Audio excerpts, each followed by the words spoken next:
Hello guys, नमस्ते, प्रणाम। मैं नीलू मौर्य अपने यूट्यूब चैनल पे सभी दर्शकों का स्वागत करती हूँ। और मैं जा रही हूँ एक बहुत सुंदर ही बेटी विवाह गीत गाने। आप लोग वीडियो को फुल वॉच करके सुनना, और जो फेसबुक से देख रहे हैं प्लीज़ पेज को आप लोग फॉलो करें। राधे राधे, जय माता दी। काहे के मोरी दाना से जिया लगवलू, काहे के मोरी दाना से जिया लगवलू, अरे काहे के फूल बिछवायु रे लालनवा, अरे फूलवा के दियालू बिछाई रे लालनवा। काहे के मोरी दाना से जिया लगवलू, काहे के मोरी दाना से जिया लगवलू, अरे फूलवा के दियालू बिछाई रे लालनवा, अरे फूलवा के दियालू बिछाई रे लालनवा। काहे के मोरी दाना से जिया पे सुतलो, काहे के मोरी दाना से जिया पे सुतलो, अरे बिटिया के दियलू जान माई रे लालनवा, अरे बिटिया के दियलू जान माई रे लालनवा।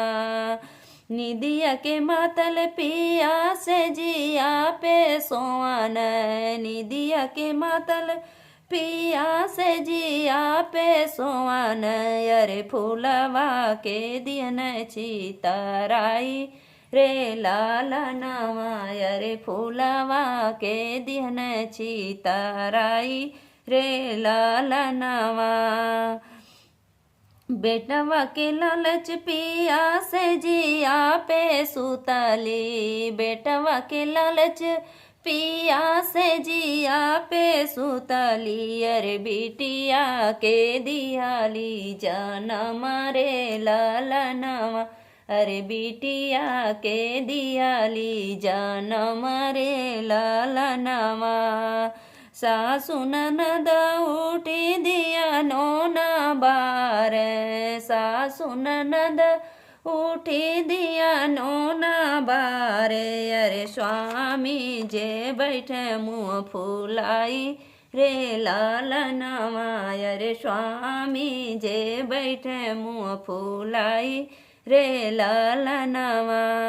जेहि दिन बेटी तोहर भाई ले जाना मामा, जेहि दिन बेटी तोहर भाई ले जाना मामा, अरे ओही दिन अन्हरिया के रात रे लालनवा, अरे ओही दिन अन्हरिया के रात रे लालनवा।